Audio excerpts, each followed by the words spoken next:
Welcome back. એક મહત્વના સમાચાર સામે આવી રહ્યા છે તેની પર નજર કરીશું। બાંગ્લાદેશે ભારતને ગર્ભિત ચેતવણી આપી છે।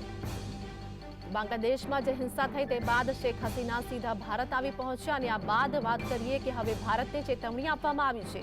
આંતરિક બાબતોમાં દખલગીરી ના કરે તેવી ભારતને ચેતવણી આપી છે।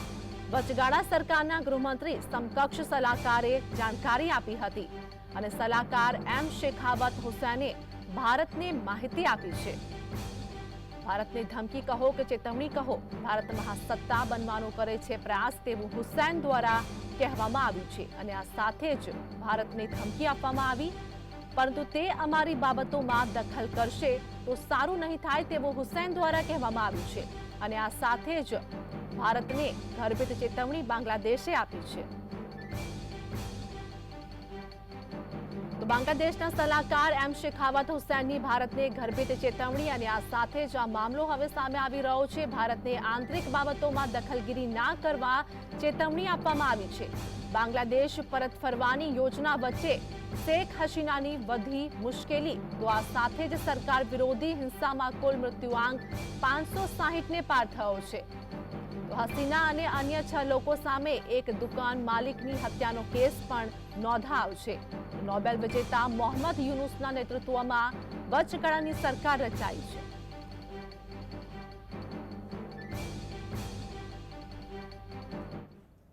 તો આજ મુદ્દે અમારી સાથે અમારા સહયોગી સ્ટુડિયોથી અમારી સાથે લાઈવ જોડાઈ ગયા છે આપણી સાથે અને આ જે કામેશ ચોકસી લાઈવ જોડાઈ ગયા છે। તો કામેશ, જે પ્રમાણે વાત કરીએ કે બાંગ્લાદેશમાં જે પ્રમાણે હિંસા થઈ તે બાદ શેખ હસીના સીધા પાછલા દ્વારથી ભારતમાં આવી પહોંચ્યા અને તે બાદ જે હિંસા જોવા મળી રહી છે કે હવે બાંગ્લાદેશ દ્વારા ભારતને સીધે ખુલ્લેઆમ પડકાર ફેંકવામાં આવી રહ્યો છે અને તેઓ ધમકી આપી રહ્યા છે, શું કહેશો?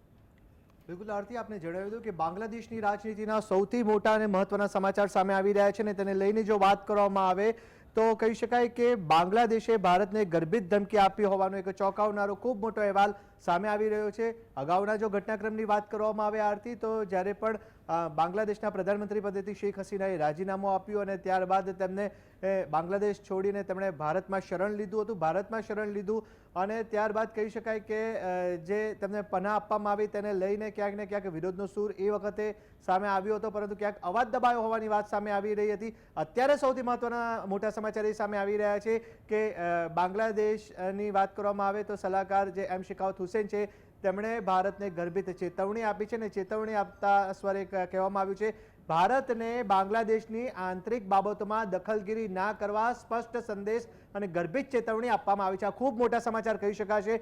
અગાઉની જો વાત કરવામાં આવે તો શેખ હસીના જ્યારે પ્રધાનમંત્રી પદે આરૂઢ હતા ત્યારે બાંગ્લાદેશ અને ભારતના સંબંધોની જો વાત કરવામાં આવે તો ખૂબ મહત્વપૂર્ણ ભૂમિકાઓ સામે આવી હતી। શેખ હસીનાને પણ કહી શકાય કે જ્યારે અગાઉ તેઓ ભારતના જ્યારે પ્રધાનમંત્રી પદે હતા અને જ્યારે ભારતની મુલાકાતે આવ્યા હતા ત્યારે પણ બાંગ્લાદેશ અને ભારતના સંબંધને મજબૂત બનાવવા માટે કવાયત કેન્દ્ર સરકાર દ્વારા હાથ ધરવામાં આવી હતી। આ તમામ બાબતોની વચ્ચે બીજી ગર્ભિત ચેતવણી એ આપવામાં આવી છે કે જે સલાહકાર જે છે એમ શેખાવત હુસૈન તેમના દ્વારા કહેવામાં આવ્યું છે કે ભારત હવે મહાસત્તા બનવાનો પ્રયાસ કરી રહ્યો છે, પરંતુ તે અમારા આંતરિક બાબતોમાં કોઈ દખલગીરી ના કરે। એટલે કહી શકાય કે આ બાબતને, આ નિવેદનને ખૂબ મહત્વપૂર્ણ માનવામાં આવી રહ્યું છે અને જેને લઈને આગામી સમયમાં આ વિવાદ વકરે તેવી સંભાવનાને નકારી શકાય તેમ નથી। બીજી બાબતની જો વાત કરવામાં આવે આરતી, તો બાંગ્લાદેશની સ્થિતિની વાત કરવામાં આવે કે જ્યારે બાંગ્લાદેશમાં હસીના સરકારનું જે પતન થયું અને ત્યારબાદ જે હિંસાનો માહોલ જોવા મળ્યો તેને લઈને વાત કરીએ તો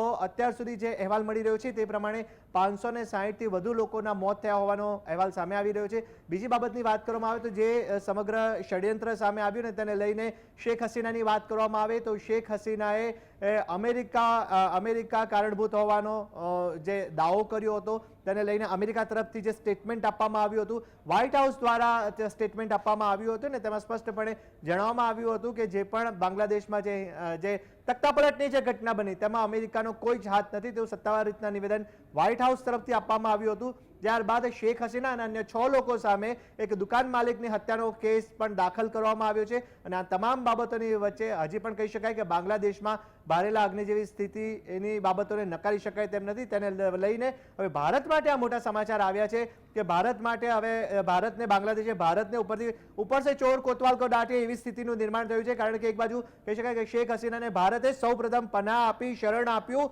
અને ત્યારબાદ હવે બાંગ્લાદેશે ભારતને હવે અત્યારે નિશાને લીધું હોય અને તેને લઈને ખાસ કરીને જે વચગાળાની સરકાર બન્યા પછી જે સલાહકાર જે છે એમ શેખાવત હુસેન તેમણે ભારતને આંતરિક બાબતોમાં દખલગીરી ના આપવા માટે ચેતવણી આપી છે. જી જે મારી સાથે જોડાવા બદલ, સમગ્ર માહિતી બદલ